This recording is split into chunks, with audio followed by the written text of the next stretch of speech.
E3, it's late, but we finally did it. Hey guys, I'm pretty sure this E3 discussion is going to be breathtaking. It's not just late; it's almost a month later. You're breathtaking, is what you were supposed to say in response. No. We get to that when we get to the Cyberpunk news. Okay. That was the best part of E3, by the way. It was one of the best parts. It's very noticeable when we have a lack of 2 press conferences in one fucking event. So Sony decided to bail, yeah? Sony took that out. Just like I said, they were. Well, they just didn't show up? Like, what the fuck? They were low last year. I mean, they took an L, and now they were like, oh, and all their family was like, no, it's smart. They have PSX and all the good stuff. Like, no, bitches, no. They took an L. They literally couldn't hang the past 3 years at E3, so they were like, okay, we're taking a breather, and we'll be fine. Well, and as usual, Nintendo wins E3, like always. No, it's like always. Microsoft won E3 last year. Yeah, they really did. But it's really debatable on the Sony thing. They have 3 games still in development that we know of that aren't remasters or remakes. They have Death Stranding, which I still don't understand what the fuck Kojima's on half the time. I don't know what he's on, but I want some. I want some, but I really am not that interested in Death Stranding. Here's the thing, David. I want some, but the closest thing to getting some is getting that game. That's why I'm getting it. Yeah, I'm not in the least bit interested in it, to be honest with you. God, you're such a baby back bitch. Like, Thurman, I need you to feel me on this. What's your thoughts on Death Stranding? I haven't seen actual gameplay of it. I'm gonna be honest. I haven't really. But conceptually, doesn't it look fucking crazy? Like, I love shit that melts my mind like that. Like, it's like the JoJo's Bizarre Adventure of a video game. It's like a good game, but all I really seen is story. Like, story aspect, I'm gonna be honest, doesn't really interest me that much. It's Kojima. There is no fucking story, really. Thurman, no, when it comes to Death Stranding, to me, it's living purely off of its name. I trust Kojima. I'm sorry. I trust this man. And so, like he is known for making some mind-bending, crazy, wacky-ass shit. I expect it to be good. And now he's independent. He's not having to deal with the bullshit companies breathing down his back. I expect it to be amazing. Okay, we got Bridge Babies. We got the Horizon Zero Dawn of interfaces. Well, knowing him, I think it all makes sense. Like, again, it's like looking at JoJo's Bizarre Adventure from the outside when you see motherfuckers licking cherries and fucking stopping time, and you're like, what is happening? And then you watch it, and it's like, okay, I get it now. I mean, I have to see gameplay of it. I think the biggest will sell me is the gameplay. I'm not just gonna buy. There is gameplay out, is there not? Like, I remember seeing something.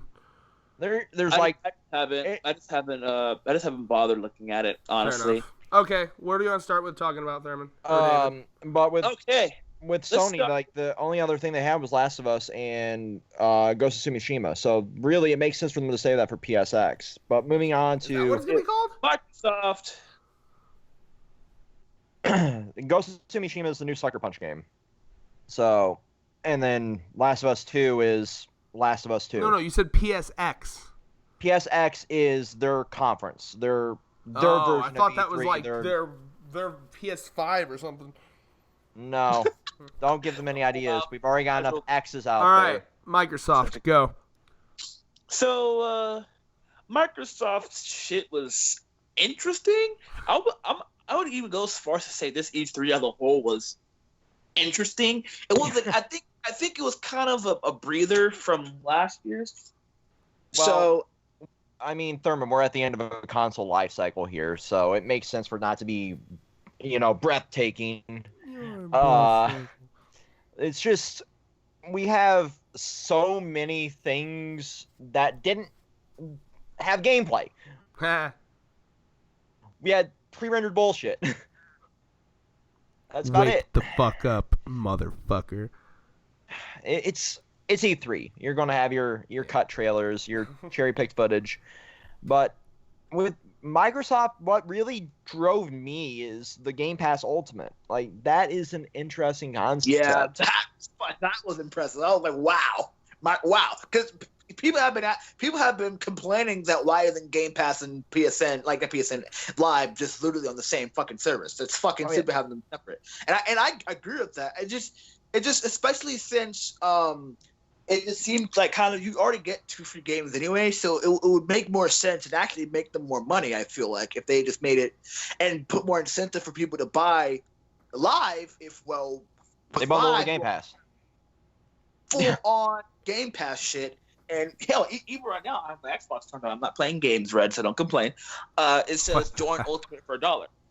Yeah, it's literally you can join it for $1. It bundles all of your remaining Game Pass subscription and your Live subscription into that, and it adds a month to it. So for me, I don't have to pay shit until 2020.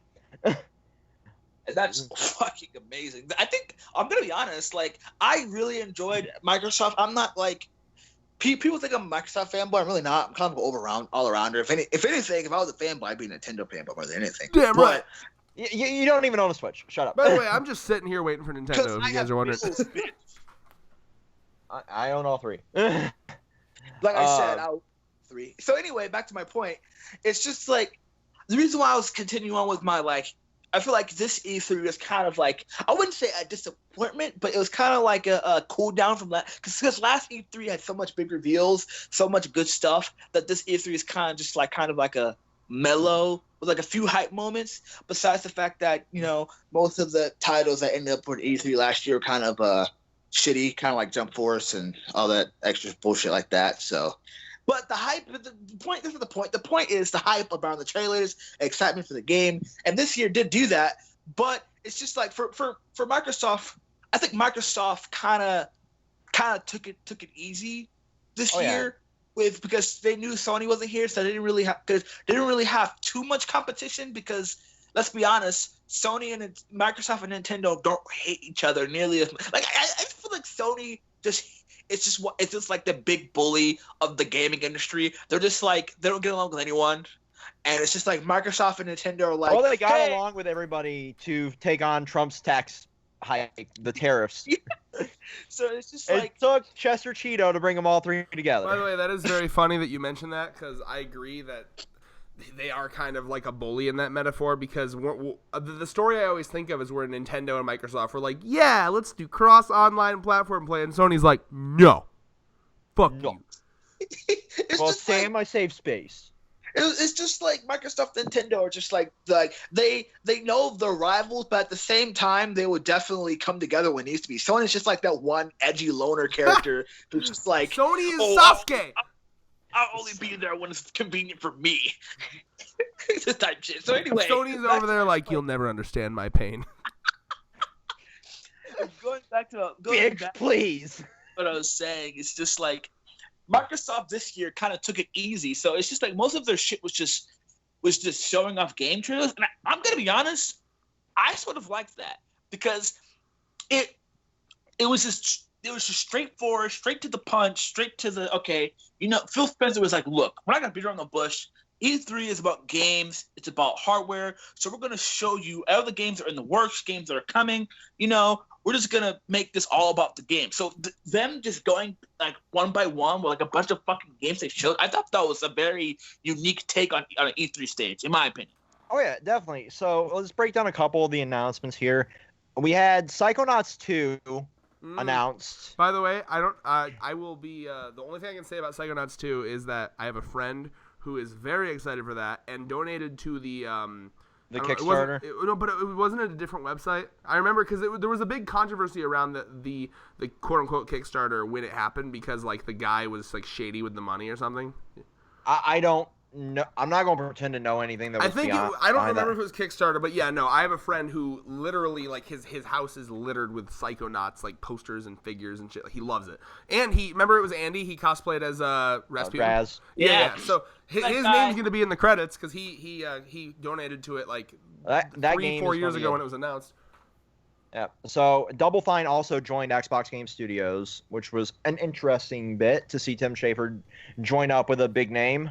We also had with the Game Pass Ultimate thing, you also get access to Game Pass for PC, which helps a lot moving forward with us because obviously we'll be streaming the podcast when we bring it back on Twitch, and that gives us something to use for backdrop.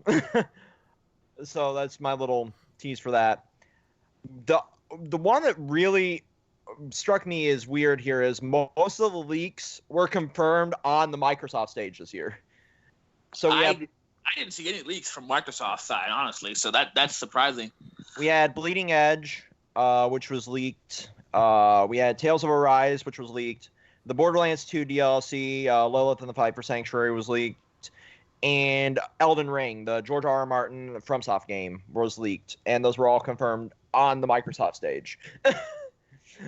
So that was very weird to see a bunch of shit be like, yeah, it exists, here you go.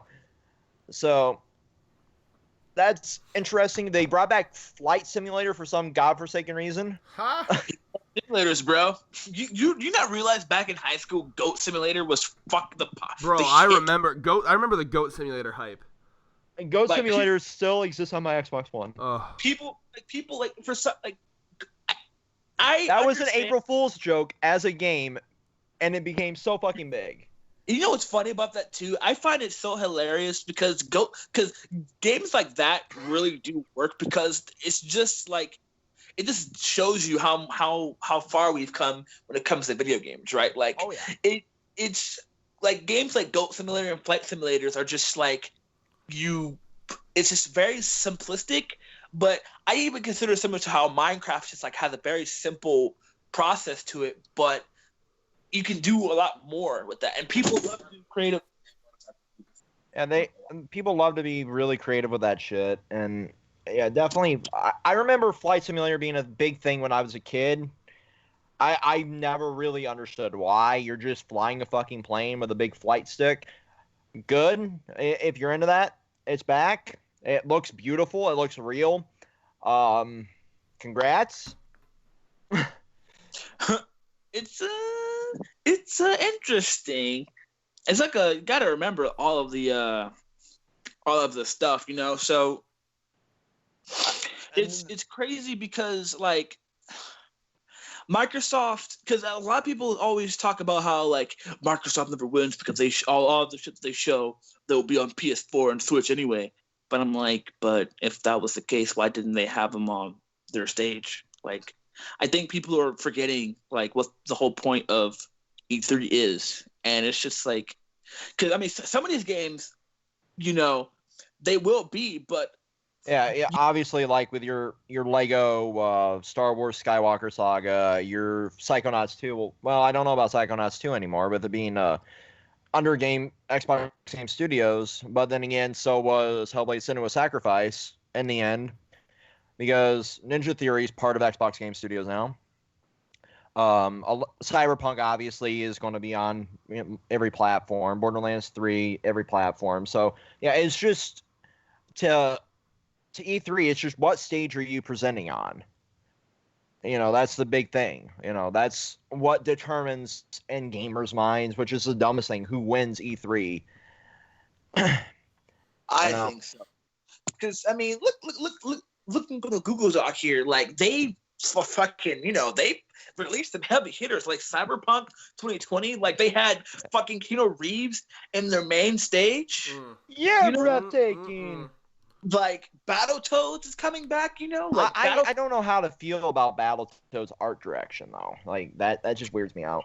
I think with games like these, with games like Battletoads, like a beat 'em up style, a lot of games like that are actually coming back like that. So it's because with 8-bit and like Red and David, you guys can agree with me here. 8-bit didn't really require a lot of art direction, you know. It didn't really require a lot, but still. Now, in Hold this on, I'm age, curious like, where Thurman's going with this. Go.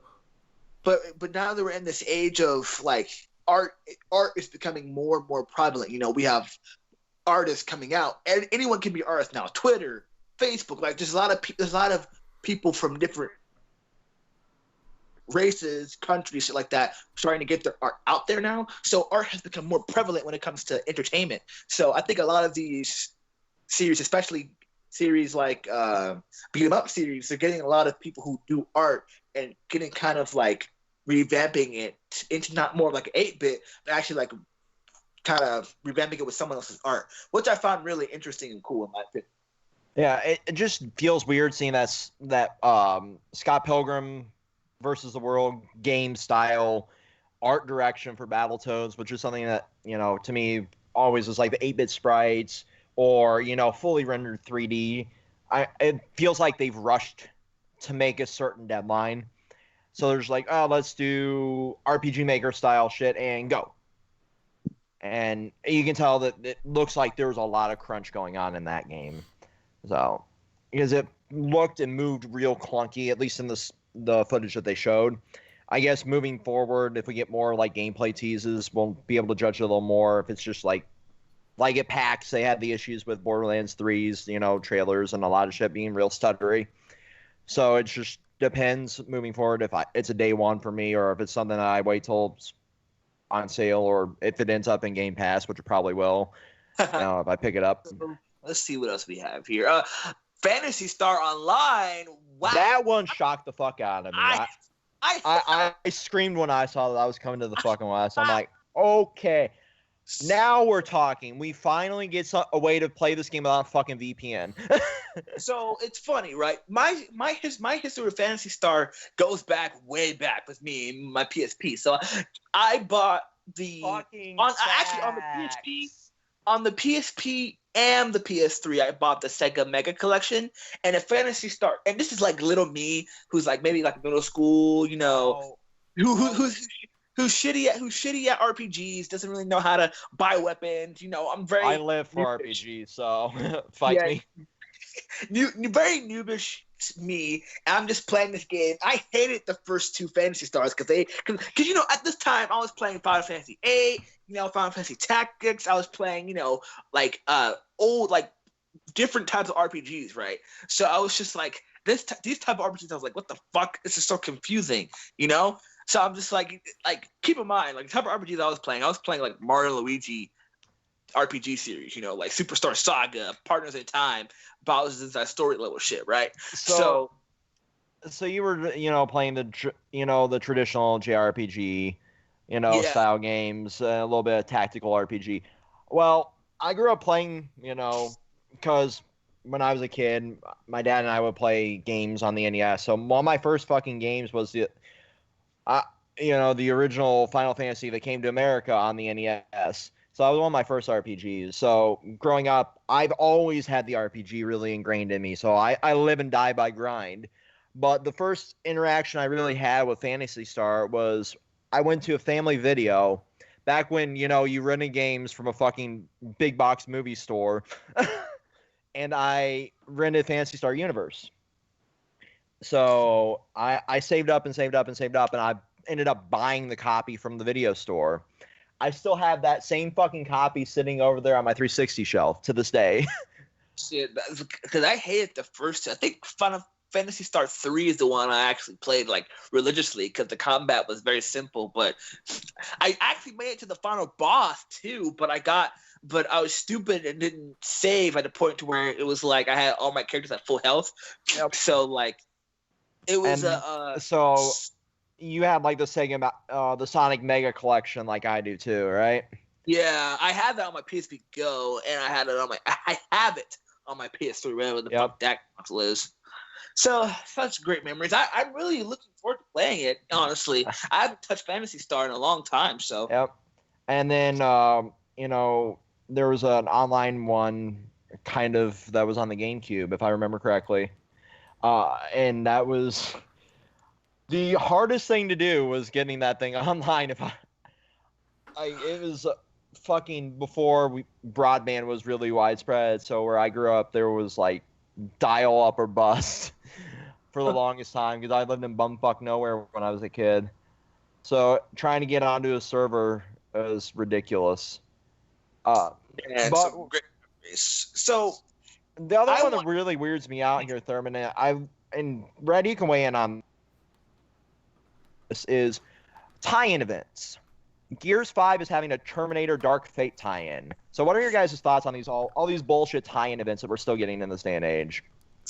I mean it's more prevalent with mobile stuff, but it's interesting because this is how, because it's not too far out there, because think about it, right? If you already have a popular series, what will make it more interesting? Tying in with a very popular franchise that's from. You think Terminator is still popular? I think name recognition purely on that, yes, it is. In fact, it's getting a new movie, and it's actually like being done by James Cameron. I don't know if you've seen the trailers, and they're like. I've seen bits and pieces of footage, and I've seen a lot of mixed reviews coming from the community. From the community, like there are people that break down the stupid shit in the movie community, the trailers and everything. I have confidence in that one, considering James Cameron's actually back to direct it. It's weird. It's weird for a tie-in for Gears, at least. Name recognition, yeah, cool. You got that. You also have a very mixed past with the Terminator franchise as well, from Genesis to Terminator 3 being utter piles of dog shit. So it's weird, especially in a console game, to have that big of a fucking crossover to me. It's like you were saying, mobile works. It's more so for shock, right? Because think about it. It's kind of with all this copyright issues, bullshit, yada yada yada, and it's more so like, what do you least expect? What series? Like, it's the same thing with Killer Instinct, right? You really wouldn't expect like fucking General Ram or fucking Rash or fighting games. Fighting games, it kind of works because you've seen that from throughout history, like with fucking Mortal Kombat, and you've seen it in the Mortal Kombat versus DC or the Street Fighter versus Tekken kind of collabs. You've seen stuff like that, but for a shooter, I guess it works, but it's just weird to me out seeing a T-1000 just standing there. I'm like, what the fuck am I looking at here? Me personally, I don't follow the Gears series that much, but if it makes sense if this franchise that they're trying to tie in is similar in some ways. Because if you think about it, Gears 5 is an apocalyptic series. Gears is an apocalyptic series, and Terminator is an apocalyptic movie. So tie in there makes sense, I guess. So if we were going to, it seems like Microsoft's more akin to do these tie-ins. You saw it, like you said, with Killer Instinct, and you're seeing it now with, Terminator and Gears. You guys have any dream crossovers that you could see on the Microsoft end of things? Not right now, unfortunately. I haven't really been I would say a Xbox exclusive type of I haven't really bought like an Xbox exclusive game in a long time, besides like Halo Infinite, which I will definitely buy. Here's one I'd like to see now that we have the Psychonauts coming to Xbox Game Studio with Double Fine joining them. I'd like to see Raz join, your traditional fighter now, because we're going to end up getting a Killer Instinct sequel or another season. I'd like to see. I'm shocked they didn't announce that at E3. I'd like to see Raz join the fucking Killer Instinct roster. Raz for Smash. Well, we might get it because fucking look, we have Banjo and Smash, so it's not like they're not. Which we'll get to later. So anyway, are you guys almost done with Microsoft? Because you told me you wanted this to be hilariously, we're like 20 minutes. Get out of it. It's 23 minutes. Okay, shut up, bitch. So the last thing I want to say about Microsoft is one thing. So where is it at? So actually, Dragon Ball Z Kekra. I have to talk about this. Bro, I'm sorry. Before you talk about it, just allow me to bitch real quick. I'm so sick of Dragon Ball games. God, there's a new one every year. Just end it. Give me games about. There's so many better anime to make games of. All right, I'm done. So yeah, Thurman, that one. Well, Thurman had something to say too, but yeah. I gotta agree with Red. So what's your thoughts on it before I say anything? I'm gonna be honest. It's inevitable. It's inevitable. It's the same. Like Thanos. Same thing as COD, right? They're gonna Jump is going to milk Dragon Ball Z franchise for all it's worth. We already know this.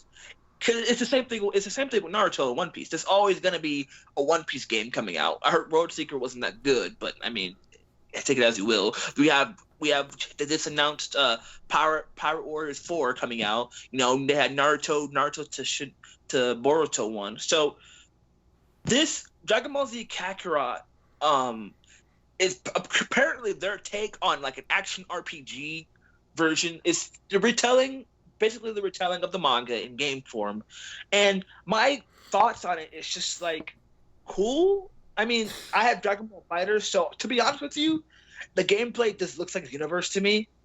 It just does. It's just like with RPG elements. It doesn't really look that interesting to me. On all honestly, it just looks like another World Seeker mixed with fucking like it's the universe gameplay. And I'm just like, okay, that's the Dragon Ball Z title I can live without. I know Like, I'm the oldest one in the call here, so I'm showing my age here. Who remembers Legacy of Goku on the Game Boy Advance? Best. Oh, best yeah. I've played it. That's what reminds me of that. Thrown into 3D realm of fucking Xenoverse. Yeah. So I mean, shit. It's just whatever. Honestly, Okay. I mean, it's just like a waste. To be honest, It is. So here's what they could do to make this interesting, because we've had a million goddamn Dragon Ball games at this point. You know, Dragon Ball can suck my dick. I'm sick of it. I'm sick and tired of Dragon Ball game after Dragon Ball game, just like Red said. Bring it up to Super. We've had a million retellings of Z. Bring it up to Super. That'll at least make it a little more interesting. That'll give it new story. That'll give it, you know, more of a fucking welcome feel, because we haven't really had a telling of the Super story in game format. We've had Super characters thrown into fighters, but we've never had a real telling of Super. You know what I mean? So, Yep. for me, I'd go even further than that. I think Dragon Ball, it's had enough games. It really has. There's so many anime that could make better. Like, there are so few Hunter x Hunter games. There are so few Bleach games. Like, there's a couple, but like there's not Soul like a good Resurrection. Bleach fighter game that's not on the Wii where you go, which I know that Thurman loves it whenever I bring that up. That is a literal fucking sound clip, by the way. Yeah, you know, so like a good Bleach fighter game, a good My Hero fighter game, and I don't know. I mean, was the My Hero fighting game good? What's up? Was the My Hero fighting game good that came out? And No. in a sentence or less, please tell me so we don't get off on a tangent. No, it's not. Okay, It there was- you go. So how about it was work on a good My Hero fighting game, a good Black Clover game, because I heard that didn't sell at all. You know, It like, was an interesting take. I'll give them that. That was an interesting just concept. anything. Like, there's so many fucking anime. Like, it's just or Okay. shocker, put all the time. The team that you fucking put on this game, you maybe take that time and that effort and that energy and that budget and put it towards making Jump Force good. That's beyond salvation, man. They're adding DLC to it, and no one cares. Ugh, Twitter, so Twitter, sad.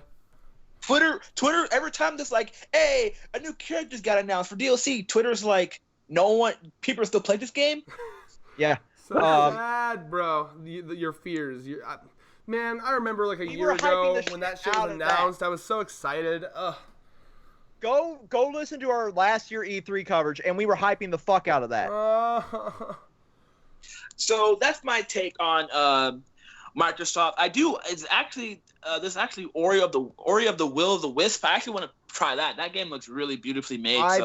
I've been dabbling in the original on PC, and it is fucking phenomenal. I had never touched it before. So I'm enjoying that. That'll probably be what we use for the backdrop for the podcast. So The only other thing I want to touch on is the awesome news that all of your peripherals for Xbox One are confirmed to work with the Scarlet. So you don't have to go out and buy a new fucking controller. You don't have to go out and buy any of that other shit. And I love how forward-thinking Microsoft is, and knowing that the community does not want to go out and buy new shit every time a new console comes out. So they're doing their best to make everything backwards compatible in that regard as well. In addition to every game that's already on Xbox One, every game that's already backwards compatible on the Xbox One, immediately being backwards compatible on the Scarlet. So that is fucking amazing. So I got to give them props there, because unlike their competitors, they give a fuck about backwards compatibility. They care about, allowing you to play your old games on the current systems. So props to Microsoft there. So Red, before we move on, I actually want, because I remember you telling me that you're the type of person who would want to buy a new console early because you get kind of like so you can like buy games one at a time when they come out. I want your thoughts on the new Scarlet if you've seen it. Unfortunately, I have no idea what that is. The only conference I watched was Nintendo's. Oh, so basically it's Xbox's new console. Because I know you said they you have a new to branch console. out.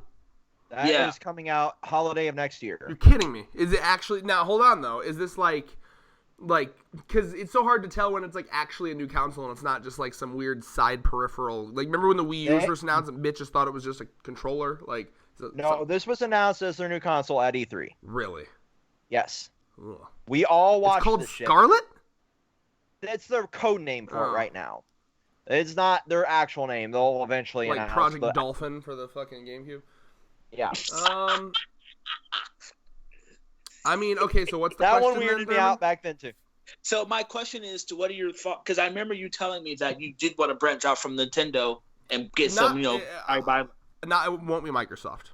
I'm none of the Microsoft exclusives I've ever cared about. So the branching out of Nintendo is going to be Sony. Oh, okay. Yeah, that's just me. Because here's the thing. Literally, you cannot name a Microsoft exclusive that I care about. All the exclusives I care about are Sony. So, like, I love Sly Cooper, even though we haven't had one in forever. I love Ratchet and Clank. I love, I'm meh on Uncharted. It's all right. And then, is Death Stranding Sony exclusive? Yes. So there you go. That answers that. So, yeah, no. When I get a new console other than the Switch, it's going to be a Sony console. Oh, okay. I can respect that. Okay. So, next The up. thing I talk about them is Best Girl. Listen. Best Girl. She is, but like, is it just like I can't help but cringe at the internet for this? Like, it's just like there's so many hopeless, sad people that are just, like it's cute, but I'm like something creepy about like the collective of the internet being like, we've found a new woman to obsess over. Yeah, that kind of got a little. Some of it's wholesome, some of it gets creepy, and I'm like, oh. The amount of fan art she retweeted from just that one conference was adorable. Like, she's like, people know me now. She worked on fucking Okami, for God's sake. She worked on Evil Within. Oh God, it's so cute. No, I mean it's just adorable. Wholesome. She is absolutely wholesome. She saved Bethesda's whole. Oh God, yes. Jesus. Now, can I tell you my personal favorite part was of that entire thing was a tweet I saw later. Now keep in mind, I had no idea. Like, I had seen her in passing. I'd seen her in like a PewDiePie meme review, whatever, all that shit. But there was a tweet that it's so simple, but it was like it was a retweeted thing, and it was like Nintendo when announcing Breath of the Wild 2, and then it was like a colon, and I just clicked on the clip, and it was like, it's spooky. And I was like, what is this? Yeah. Yeah. Because you can tell that she had a lot of fun, what's the word I'm looking for? Announcing her game. Well, she's excited, yeah. Like someone that's called passion, bro. Like she's genuinely excited for people to see her game. Just like when I like do an actual like well edited video, I'm really excited for people to see that. It just proves that this isn't like a corporate like soul sucking game. This is something that she's excited for people to see. Yeah, Shinji Mikami's just like, take it away, and she lived for that moment, and that is what I love about E3 is when a creator is able to be out there and actually fully enjoy what the fuck they're doing. Because you see so many people like Todd Howard like, and we finally have full dialogue trees in Fallout 76. Can someone scroll the teleprompter quicker, please? Thank you.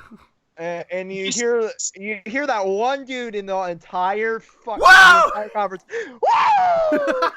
That guy was on something, bro. He was on some shit. Put a gun in my mouth and pull the fucking trigger. You are paid to be here, motherfucker. That guy sniffed a line of coke before walking in. Let's be honest. A line? That motherfucker snorted a kilo.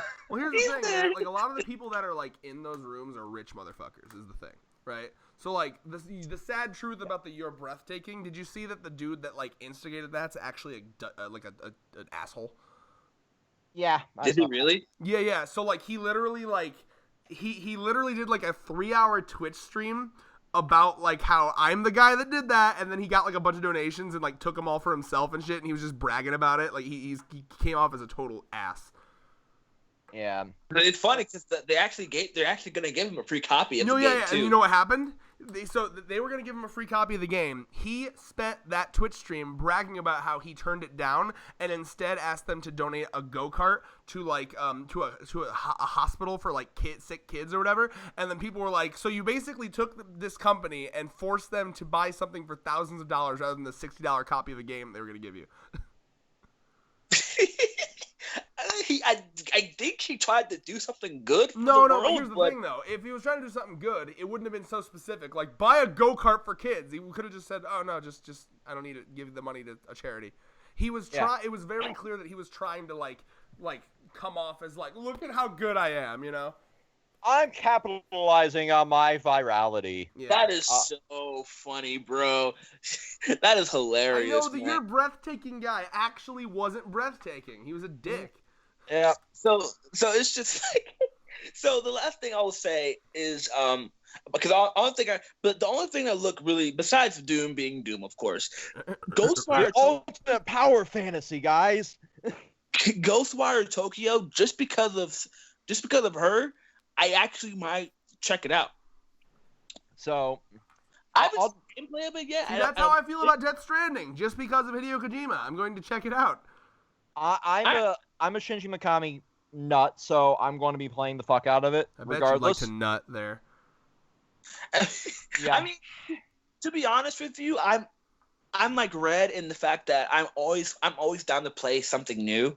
Yeah. So like, there are also certain names that I trust. I'm sorry, Miyamoto makes a game, playing it. Fucking Hideo Kojima makes a game, playing it. You know. Yeah. I get you there. For me, Mikami is one of those guys I will go to no matter what because everything he touches is fucking gold. Feel free to roast me in the comments for not wanting to touch a Kojima game day one, but going to Mikami day one. You know, so, I'm here for that. As we approach 40 minutes, what should we go to now? Okay, the only other things I want to touch on for Bethesda is the whole backlash that they've had for Fallout 76. And so again, my knowledge of the E3 conferences is mostly from PewDiePie talking about them. And he basically talked about how the whole Bethesda conference was just them apologizing for how shitty Fallout 76 was. Okay, oh my god, that is fucking hilarious. Okay, so your idea of apologizing for a shit launch and a rushed game and acknowledging that you rushed the game was to announce fucking Battle Royale? You know, it was like, we're real sorry, we messed up, and didn't he open the conference? Didn't he open the conference by saying like, "Oh wow, I'm surprised there's so many people of you here after what happened." Like they're trying to be all self-aware. Todd Howard was like, I'm going to come out and I'm going to retreat before somebody shoots me. Todd Howard was talking to the audience like it was his like hot wife that threatened to leave him, and he's like, "Please, like I can never do better than you." Yeah, pretty much. So their apology was a battle royale mode. It's hilarious. And adding full dialogue. How about give me a new Fallout? Give me Fallout 5. I love Fallout. Yeah, give me Fallout that's not shit. Give me Fallout so I can watch Team 4-Star play it. They always do gold with that shit. Oh they're putting the mobile Elder Scrolls onto the Switch. They're doing Year of the Dragon DLC. They have ruined Commander Keen by putting it onto the fucking mobile devices. Insert your "do you not have phones" here. And obviously you add your Wolfenstein, which is Wolfenstein. You're killing Nazis. You don't need anything else than that. You're going to get more Doom shit at QuakeCon, which are kind of branding as DoomCon. And then, yeah, we can move on from there. Yep. So next, I guess we can just go to Ubisoft. So you can take the floor on this one. The only thing I really want to say is the Brawlhalla DLC, Adventure Time, Red. That sounds kind of cool. So other than that, though, everything else, you can take the floor with Ubisoft. I don't really care for them too much. Okay, so obviously we got Watch Dogs 3. I want an army full of grannies. Like, straight up, that sold me on Watch Dogs 3. I've always been interested in that, being an IT professional, kind of person, but I honestly never saw it take off the way they wanted to. That they obviously wanted it as a techie version of like Grand Theft Auto, but it never really took on that mold until now, where you can basically DedSec is everyone in fucking London, which is pretty fucking amazing that they've turned that around, and it looks really good. Of Watch Dogs. If they can really perfect it, I'd be interested. Yeah, so if they perfected it, it's going to be amazing. If not, it's going to be a okay game again. I could give 2 pints of piss about For Honor, to be honest with you. They spent way too long on announcing a Division movie on Netflix. Because apparently that's Ubisoft was bizarre this year. They announced the Rob McElhenney Apple TV show that's kind of based on game development. You know, Always Sunny guy. So they announced a bunch of shows and not a lot of games. They announced that. They announced a Division movie. They announced a fucking streaming service, because we're in the era where we're subscribing to 1 million gaming streaming services. Jesus Christ, with the fucking streaming services! I do kind of like theirs, no, because but like, here's the problem. Man. We are literally going towards the total collapse of streaming online. No, like we are. You're not wrong. If you have 5 shows you want to watch, you're gonna have to get 5 different streaming services, one for each show. You want to watch the Marvel shit? Well, you gotta get Disney Plus. You want to watch, Black Mirror? You gotta have fucking Netflix. You want to watch fucking South Park? You gotta have a fucking thing that has Comedy Central, because nobody has fucking cable. I just hope they realize, because here's the thing, right? That worked with cable because you paid one price and you had all the channels, right? And you could exactly. And if you upgraded your package, you'd get like 100 new channels, right? But now a streaming service is priced like you're gonna get everything. But but it's not. So like, if people are gonna be buying, like, it's not gonna work. Like this is gonna fucking collapse. They're gonna have to completely restructure. I'm paying $15 for Netflix. I'm paying $15 for Game Pass Ultimate. You're starting to go over how much cable costs at that point. Yeah, I'm paying fucking $60 a year for PlayStation Plus. I'm paying fucking $10 a month for Verve, $7 for fucking Crunchyroll. It adds up. But Uplay Plus is interesting because not only do you get the base game, you get all the DLC, which is something that none of these other services do. So they're at least giving you your money's worth in that regard. You're getting all the fucking content, which I wish a lot of these others would, and I won't have to fucking get this. And they announced that it's coming to the Google Stadia, because we're in a fucking era where Google has a fucking gaming platform. I'm going to predict that it won't go anywhere. If you have a Chromecast, you have it. As powerful as Google is, considering I haven't even heard of this thing, I don't think it's doing very well. It's not out yet, so it's, I think, in September that launches. Yeah, but I don't know about that. I'm not getting it because I don't have a Chromecast. I have a Roku. But when's Jeff Bezos gonna make his gaming platform? He has Twitch. Like a fucking system. There was a Amazon Fire gaming TV. Disc. Believe it or not. All right. Obviously, we have Just Dance, which is coming to the Wii, but not the Wii U. That's actually interesting. Because I saw that on Twitch or Twitter, and everyone was like, "What the fuck?" And people were like, "Actually, the Wii is still used in a lot of like hospitals to like help like people." So that's actually kind of cool. That apparently that's going to be like one of the last Wii games ever made. So good for them. As far as I'm aware, that they announced that's the last Wii game. Can everyone put an F in the chat for the Nintendo Wii? It is dying with Just Dance. It is dying with Just Dance, people. Which is a great game for like rehabilitation when you think about it. So props to them. We have a Rainbow Six game for people who want to exercise but don't want to leave the house ever because they're terrified to socialize with people. You have a new Rainbow Six game. You don't know who I'm calling out right now, and I'm calling someone out. I'm assuming plenty of people, actually. I'll tell you after the video. There's also another leak that was confirmed here, was Roller Champions, which is like a roller derby game. Oh, God. Wow, why? I don't care. It's an... I gave it a lot of shit originally, but they're at least doing something different. Cool. No, I don't care. It's like, I know it's a stupid concept, but it's at least original. I can only imagine. I mean, it's a roller derby. Like, yes, that interests me on the pure concept of like, that's new. But like, I have a feeling that it's going to be made with all the same quality as like the fishing simulators. It looks like they put a lot of heart and soul into it. Strangely enough, That is fucking funny, bro. The way he put that shit, he was like the same quality as the fishing simulators. remember there was a fishing rod peripheral for the Nintendo Wii. Do I get to fucking? Maybe they'll use it to train like Sonic employees. Oh my Do they god! still bring? It's been so long since I've been to Sonic. Do they still bring your food out on roller skates? Yeah, as long as it's like good weather and shit, and like a bit busier day, they'll do it. Yeah. Interesting. Okay, on to Square. It's kind of their gimmick. No, Bro, all I'll say about Square real quick, two things. One is, so I'm, as proxy, just like with the Psychonauts one, I have another friend who's really into Final Fantasy. Final Fantasy VII looks sexy as fuck. Like, that remake, oh my god. Like, I just saw an ad for it on YouTube. That is looking good. That is, what, no, it was like originally concept like in 2006 for a fucking tech demo for the PS3, if I remember correctly. And like they brought it back in like 5 years ago. Square like, Enix is very good at like whenever they make a game, it feels like they're like a generation ahead with graphics, right? So when I look at Final Fantasy VII's remake, I'm like, that's PS5 graphics right there. Like that's gonna be like a normal game on PS5.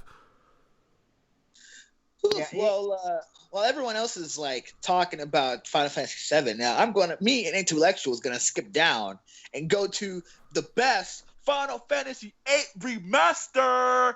So I was gonna bring that up next, Thurman, because my buddy Andrew is very excited about that. One of my favorite. He's literally one of my favorite Final Fantasy games of all time, hands down. Like, Wait, so hold on, Thurman.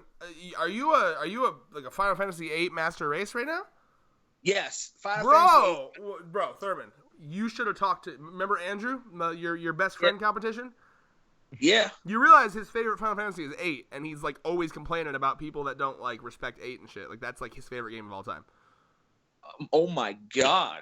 Yep. I think I'm in love with this man now. Yeah, and he has a gunblade hanging on his wall, dude. Listen. I think Final Fantasy VIII is completely underrated. I think the only negative thing I would say about it is I think Ultimecia was like kind of like a meh villain in my opinion. But thank you. But other than that, like the gameplay, the characters, like one thing I always give Final Fantasy as a franchise as a whole is that it does what Oda does. Bringing manga into this right now, it does what Oda does is that the character interactions feel fucking amazing. Like it feels like each of the characters, even though they're not related in some way, they feel like normal people. Like people don't really like Final Fantasy 13, but I thought the first one did very great with character interaction. And I think Final Fantasy 15 also did great with character interaction too. It just really felt like each group of main characters that you play as in Final Fantasy is just like they're actually real people. And Final Fantasy 8 I think did it the best because like Squall was like your edgy like fucking character, but then he grew to love what's her name? I changed her name back when I played PSP, so I changed. It's funny. Is it Tifa? No, that Tifa's. Oh, you're right. No, it's Renoa. Yeah, I think so. It's so a little funny, cringy Thurman moment from middle school. You know how you can change your characters' names in fucking. Bro, did you change it to your crush or some shit? You did, didn't you? I changed her name to the crush of when I at the time. Oof. Oh, bro, yeah, I won't deny. I'm pretty sure I did. I'm pretty sure in Animal Crossing I made like someone named something. Can you change like villager names or no in Animal Crossing? Maybe it wasn't Animal. Maybe it was Sims. I don't know. No, I'm pretty sure I did that too. I won't judge. Yeah, we all did that. All of us cringy kids did that. Middle school, I just thought, it's Name the game character after the person you love at the moment. What we all did was name the rival in Pokemon some stupid shit. Mine's still Cockbite. Shut up. That's way better than mine. I didn't swear for a long time. So what was mine? Mine was something stupid like Ballsack. What's his name? Ballsack? Sure, why not? Mine in the Red remake or port on my 3DS is Fuckwad. No, Cockbite's better, I'll be honest. Cockbite is some of your finest work.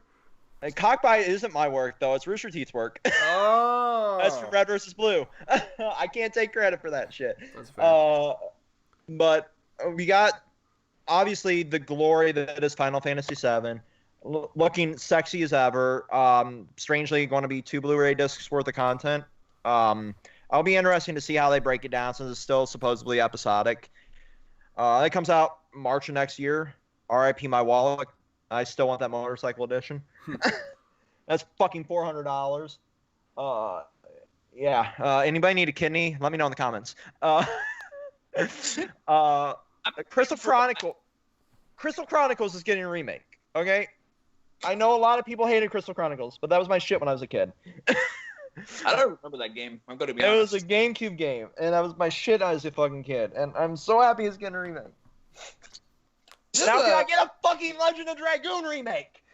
Why can't I get The World Ends With You sequel or remake? That's not a It's port. on the Switch. Ape Escape. That's a port, bitch. Still waiting on Ape It's on the Escape. There was a Ape there was Escape the- is Sony. I mean, they're gone. I retweeted an Ape Escape thing on Twitter that I saw, and I fucking tagged you in I it, saw bitch. it, David, but I don't trust it because last time there was an Ape Escape announcement. Everyone thought it was Ape Escape 4, and it was some And it was a bullshit fucking PlayStation Move move. minigame bullshit. Ape Escape no, is godly.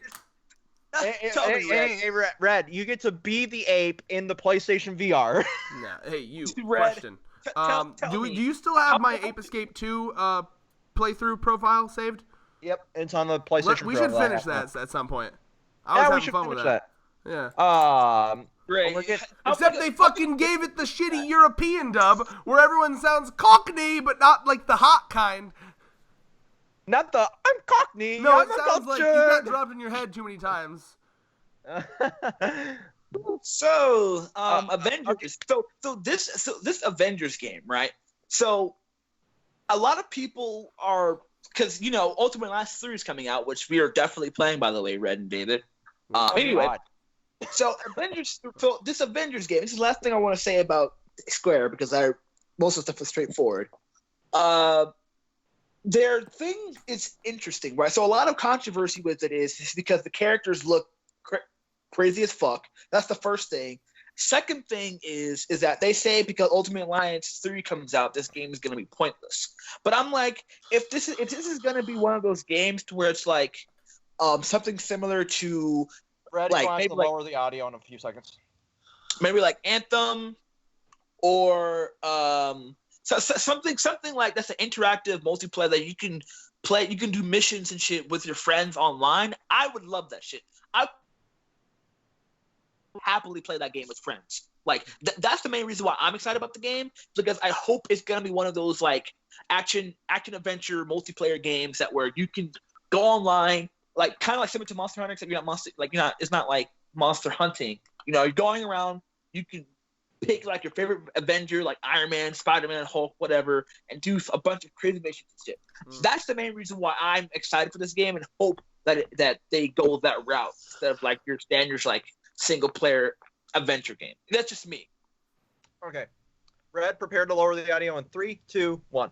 Listen, you cockbiting fucktards! There are a million universes in Marvel. Shut the fuck up! Okay. Sorry. What?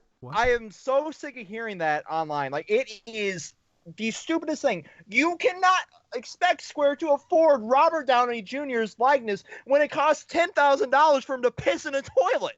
Oh, that's what they're mad about?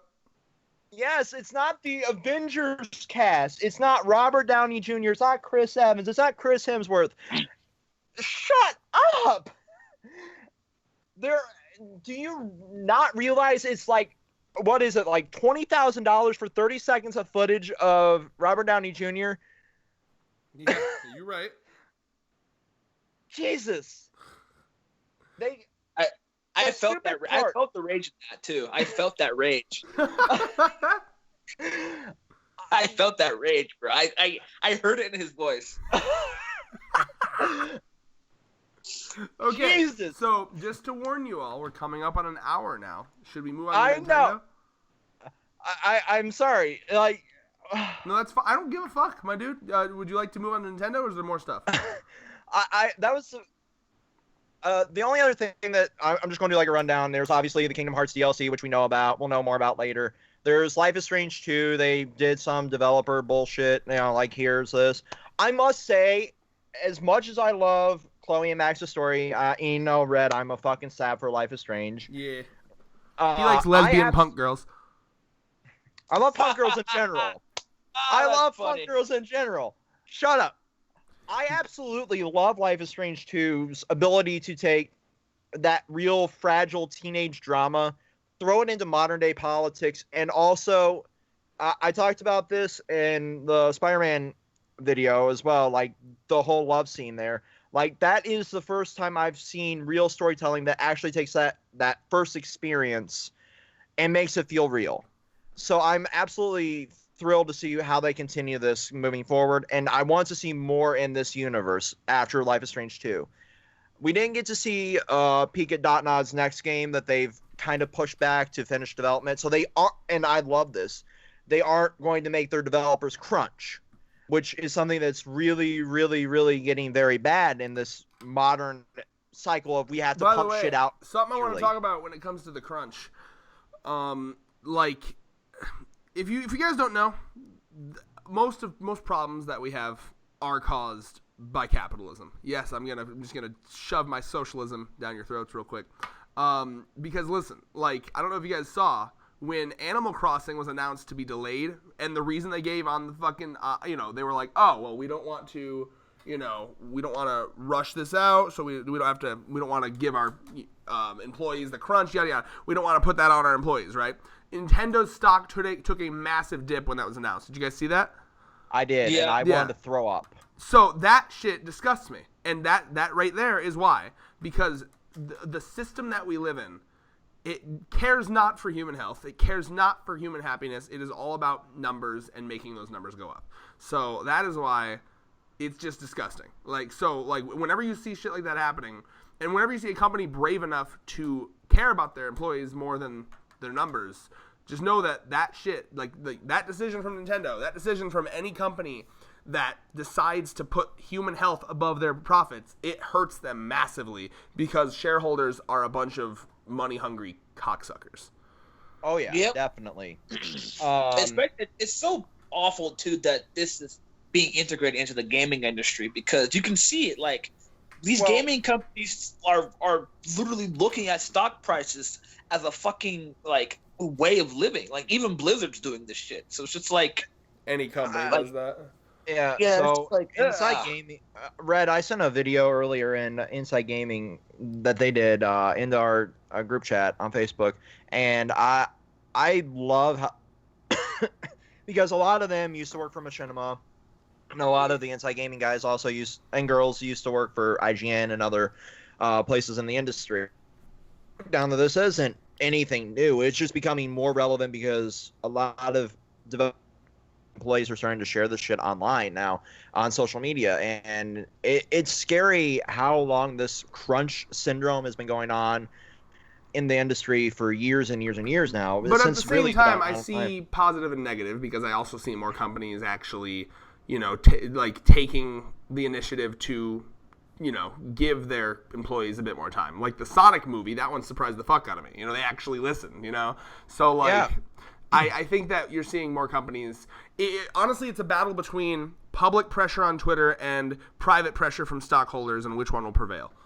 Exactly. So moving forward, I do agree with Lawrence. Like, there's always going to be a little bit of crunch, especially near the end, to make sure everything's polished, so we don't have another Anthem disaster.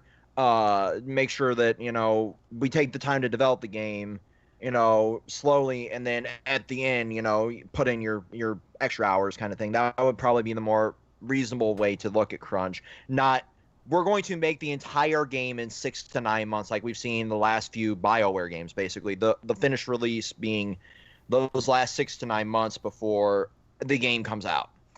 With Anthem, it was a fucking disaster on launch. It's basically been abandoned by almost everybody. And there's a great meme from the EA Access thing where Greg Miller's actually interviewing one of the designers from BioWare for Anthem, and it just pans over to dude in the arena there because they were doing this in like the outside of E3, and this dude just kind of gives him like a glare, like when he's saying we're working on it, and he's just like, "Are you?" kind of look. So yeah, there's got to be a fine line, obviously, and hopefully moving forward, now that we're more in the know as consumers, we can actually allow studios to take their fucking time. You see a lot of that with Square Enix, with how long it took to develop Kingdom Hearts 3 and how long it's taken them to make the Final Fantasy 7 remake. Yeah. But yeah, with the only other things that are coming out that are interesting, for at least from my standpoint, is Dying Light 2 here. I could rant for a million years on the fact that they've actually remastered them and are bringing the worthless Last Remnant to the Switch, and I could give a fuck less. Well, as we are just now hitting over an hour, can we move on to Nintendo and start wrapping up? Okay. Nintendo. So let me take the front on this one. First of all, I'm just gonna start with the best. The bait and switch of Nintendo showing Breath of the Wild stuff, me immediately assuming it's DLC like everyone, and then sequel. And then if you stayed like the 2 minutes after the conference, they confirm it again when they're talking like on the show floor. They literally say, no, this is not DLC. This is a full-blown sequel. That is awesome. That's just fucking amazing. Like, I was so sure, like, oh, okay, it's a DLC. No, full-on sequel. And then even more interviews come out where they're asking Aonuma, I don't know if I'm pronouncing his name right, but the guy that does Zelda, they're asking him about, okay, well, hey, is this kind of gives us Majora's Mask vibes, it's like the darker, direct, quicker sequel, kind of like how Ocarina of Time, Majora's Mask, it was like same engine, got a little darker, more story focused, and he was like, well, Majora's Mask isn't going to appear in the game, but I would say that it's going to be darker than Majora's Mask. All this shit gives a Nintendo fan like me the biggest fucking hard-on you could ever imagine. Because Majora's Mask is one of the best Zelda games. What's up now? Oh, continue. I'll do it after you're done. Majora's Mask is one of the best Zelda games of all time. Plot-wise, I would argue it is probably the best. I prefer Wind Waker. That is my favorite Zelda game. But if we're going purely by plot, I think Majora's Mask takes the cake easily. Because it just had just a unique ass world that felt so different, even though it was just the same engine of Ocarina of Time. And like when you delve into the side quests of Majora's Mask, it was had dark undertones. It was very, Oda with like his dark ass undertones, where it seems happy on the surface but dark ass shit. One of my favorite ones is the side quest where you have to get the two lovers together, and you can only do that at like 5 minutes before the apocalypse. Because keep in mind, in this game, the apocalypse is literally always hanging over you. And so when you get them together, they're just hugging and embracing. And if you talk to them, keep in mind, this is you have the countdown on your fucking screen, like 5 minutes till the fucking planet is eviscerated. You talk to these two, and they're just like, oh no, don't worry about us. We will meet our end together. And they're just sitting there embracing as they're waiting to die. There's so many moments like that in that game. When you're walking around in Majora's Mask, you feel like you're just walking through. There's that phrase, "dead man walking." That was a dead world walking. It was like you were, and you always knew that because you see it die over and over and over again, and it had such an interesting mechanic of like the time looping stuff, right? So what I'm hoping for Breath of the Wild 2 is that it's going to have the mechanics and the physics engine and maybe the world of Breath of the Wild, but it will take it to a unique place, because that's kind of what I missed from Zelda, right? Because what's cool about Zelda is each one has like a thing you can latch onto. So Ocarina of Time, first 3D one. Majora's Mask had the masks and the time looping function. Wind Waker, of course, had sailing and the ocean. And then Twilight Princess had the wolf and the twilight. And then, of course, Skyward Sword had birds, motion control, yada yada. So what's cool, and then Breath of the Wild, it almost felt like a reboot of the series because it's like Zelda, but the big thing is open world, right? So now that it seems like they kept it kind of simple for Breath of the Wild, because it was like, okay, we're open world, that's really, we're not going to focus on story too much because it's open world, and that's crazy, right? For the sequel now, I'm really hoping that it does what Majora's Mask did to Ocarina of Time, which is Ocarina of Time, it was 3D Zelda. We don't got to do anything more than that. What the fuck more do you want? It's 3D Zelda. With this one, it was, open world Zelda. What the fuck more do you want? No. For the sequel, I want a Majora's Mask-esque thing. So I want brand new mechanics. Something like the mask, something like the time looping stuff, but brand new for Breath of the Wild. I want new mechanics. I want way more plot focused stuff, okay? Because when Zelda does plot, it's good as fuck. So I want like a lot more characters, a lot more dark shit, which was already confirmed that it's going to be dark. I'm really hoping for like a dark, interesting Majora's Mask-esque world and Majora's Mask-esque mechanics, and that excites me for sure. Okay, so all I gotta say on the Zelda shit is we see Zelda's hair is shorter. You know, that's usually the path of the hero. You know, where the little princess goes off on her adventure. Well, they choose to care less about beauty and more about practicality, I think, is usually the yeah. It's so there's rumors that you might be able to play as Zelda, which would unlock a whole new level of mechanics. There's a lot of interviews that I've pulled up and listened to is like the scope of this was originally for DLC and it just got too big and they're like, well, it's a whole new game now. That is exactly how Majora's Mask happened, by the way. Exactly. So like that's not a negative because that's exactly Majora's Mask started as DLC for the N64 Double D, like the DD drive. So like, and then that bombed, that went nowhere, and then I believe it was Aonuma who didn't want to scrap it, and Miyamoto was like, okay, well if you can make it in like a year, I guess we'll make it a game, and then he did it. So that's the vibe. Versus Miyamoto, Power for Mario versus Legend of Zelda. and that I might be getting some of the details wrong there, but that's what I remember reading. So that sounds like it truly is a Majora's Mask of a new era. Exactly. I'm gonna be honest with you. It's just like it's just such a because there's such an end joke with like Nintendo fans. It's just like who deserves the title of King of Nintendo more, Mario or Link? And it's just like Miyamoto's is a very like non-story oriented guy who just wants the gameplay, and the other guy's just like story, like good gameplay, but a little bit more story too. So it's just like a two sides of the same coin type shit. It's just so interesting. Because like, bro, like I'm telling you, like when Breath of the Wild first came out and Mario Odyssey was coming out, people were like, "Oh shit, Mario Odyssey, Odyssey versus Breath of the Wild." I haven't played either, so Breath I don't know of the which Wild one's is better. objectively a better game. I don't know which one was better, but I'm just saying. I like, still have shit to do on both of them, and I've beaten. I need to both of get them. back on Breath. I got like 75% of the way through Breath of the Wild, and then life happened, and I really need. And now that I see, especially now that there's a sequel, I have to finish it. Exactly, I gotta finish But the rest of the shit there. When I played it, it was fun as fuck, and it was like it really brought me back to that like giddy childhood like fun of exploring a world. You know, there were so many things to find, and it was just so fun.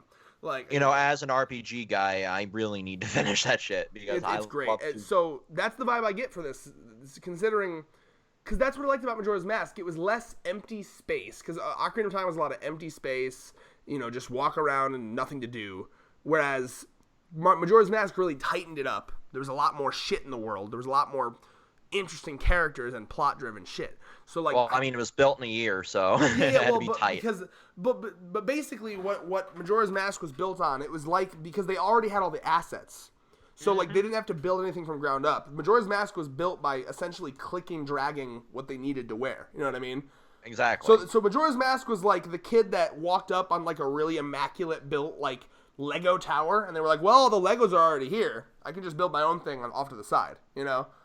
Exactly. So and like, it what was worked cool well. about Majora's Mask is it was tighter, you know, and that's why I like it better because it took Ocarina of Time's like mechanics that already existed. The gameplay was already there, and then they could just add on to it and make it like a more unique story.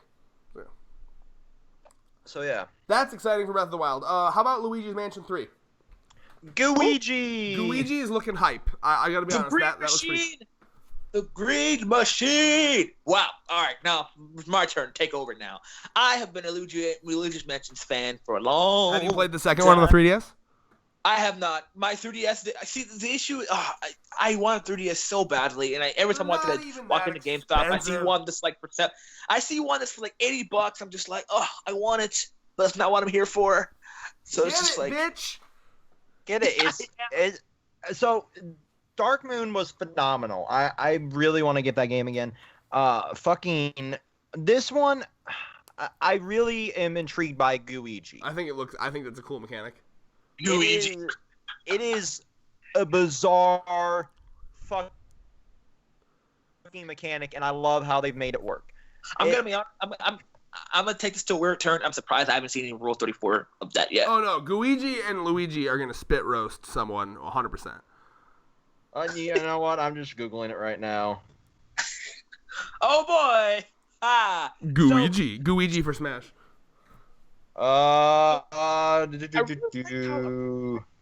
Stay innovative with Luigi, with Luigi's Mansion and stuff, right? So now he's like in like a fucking hotel and shit, right? You know what I like about this? Time, like Luigi's Mansion is the game. Cool. I don't need to know about that. What's cool about Luigi's Mansion is that like it's truly a game. I'm still talking, David. What's cool about Luigi's Mansion is it truly is a game that like no one asked for that to exist. No one was like, "Oh, I need a sequel," and then they were just like, "Fuck it, we're making it." I respect the shit out of that. It's just, you know, I think the one good thing about the Mario franchise is that, and why Miyamoto is just, you know, doesn't really care for story that much, is just because the characters are lovable on their own. Like, you don't really need all that extra shit just to make lovable characters, and Miyamoto has proven that. Like, Mario's side, like, you can make a fuck, like, you can do, like, Birdo, Luigi, Toad, Yoshi, like, this. Mario has a bunch of fucking side characters that are just extremely lovable, and you can make games off of them. Like, it's not hard, and it's just like Luigi's Mansion it was a formula that worked. Because I played the first Luigi Mansion back on GameCube. I fucking played that shit religiously. Yeah. It was so hard. It was so fun. I remember like trying to doing like the Ghost Family, like trying to get the Ghost Family there, and I fought the giant baby. Like that shit was fucking fun, bro. Yeah. It's one of them really unique games, and like. I love those little like side games that like come out and they really fly under the radar, like Wario Land Shake It. There was a Wario game on the Wii that no one talks about, you know. And then there was a Wario game on the GameCube. I don't know, it was Wario something. It was a 3D one. Yeah, I forget what it was, but I had it at one point in time. Yeah. I've seen all those, bro. That shit so good. So yeah, those little side games really, you know, fly under the radar. Even Super Princess Peach for the fucking DS was an interesting game. Yeah, I think that under the radar because a lot of feminazis were upset because. I mean, that's one of the rare moments where I'm like, ooh, like it is kind of funny that that's probably not the best representation of Peach. I'll be honest. It's not, but it was an interesting concept that they were just like, yeah, here's one. Well, it's like when you play as like Peach or Daisy in Smash, it is kind of fucked up because like you can really extrapolate a lot of shit. Like her, you know, like one of her attacks is her thick ass thighs. One of her attacks is gardening. One of her you know, she hits you with a fucking frying pan. She cowers behind a toad. It's not a good look. It really isn't. The best part, and Daisy's a fucking badass tomboy. If you're gonna put her in Smash, don't make her an Echo character. Make her a badass. Exactly. Like that one. That one's weird. Oh my god! This man said using her thick ass and not even behind a toad. Yo, her strongest attack is her thick ass. And like when I'm hit by that in Smash, I'm like, goddamn, please. Oh my god, Brian, Red, oh my god, you were so fucking funny, bro. I am dead. Okay. That shit is fucking hilarious, bro. So, Smash DLC. Thurman, be honest, if I was a woman, how quickly would you fucking ask me to date? Quickly. Like, you'd be married that same day. Oh! Dream. So anyway, I'll be the drunk ass dude over in the bar. I called this shit. My questionable attraction to Red aside, Smash DLC, the Hero and Banjo-Kazooie. Now, First of all, I gotta get online for Smash because maybe, just maybe, I can play against Togashi. Okay, guys. You I guys gotta can't be skip realistic past here. my Togashi reference. Yes, I can. Yes, I can. Thurman. Why the hero? Oh, for the love of God. Get over it. Like, no, Japan loves it, bro. Not everything's about America. Like, Japan jizz their pants over that shit. Don't fall into that trap of, like, America. Like, because here's the thing, right? Here's the thing. It'd be one thing if it was one hero, but they put them all in there. They're just as different. No, they're as different costumes, my dude. They're not all characters. This is fucking stupid. You're stupid. Okay, it's stupid. You got everything from, like, the original one from the manga, look like. One from Dragon Quest XI. if you want to capitalize on the Dragon Quest train, you could pick, two. One as the regular character, one as an Echo. There's really no issue here. 9 million fucking Dragon Quest characters, okay? It's stupid. No, there's no issue. Did his audio just crash right now? No, I hear it fine. There's no problem with it. Japan, it was a highly requested character in Japan. I think there's no issue with it at all. I still want Squall and Sora. Suck it. Yeah, there's more slots. Well, sit over here in the corner and pout. Good. Someone needs a fucking bottle. Are we going to get a ukulele Echo version for fucking Banjo-Kazooie? Hold on. I think Thurman dropped, but what was the question? You think we're going to get a ukulele Echo for Banjo-Kazooie? Back. Okay, there he is. Ukulele. Actually, I get that could work. The question was, do you think one of the costumes or maybe an Echo fighter for Banjo will be ukulele? I get that it's a different studio. Technically, it's Playtonic. But they're the same thing. I don't know. Because here's the thing, right? Before I cut out, I was trying to make my point here, is that Nintendo, with the Hero and Banjo-Kazooie, they tried to appease both audiences, right? Because a lot of things... Yeah, they got the American one, and Yeah. A lot of things I've been hearing a lot among my gaming friends, my other gaming friends, is that they say that there's a rumor or whatever coming on that a lot of Japanese companies that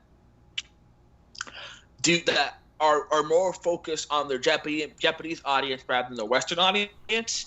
And I guess that would make sense, but I don't think Nintendo's like that. I think Nintendo knows that they're popular worldwide, and so they're going to try to, especially the West and East, so they're going to try to capitalize on both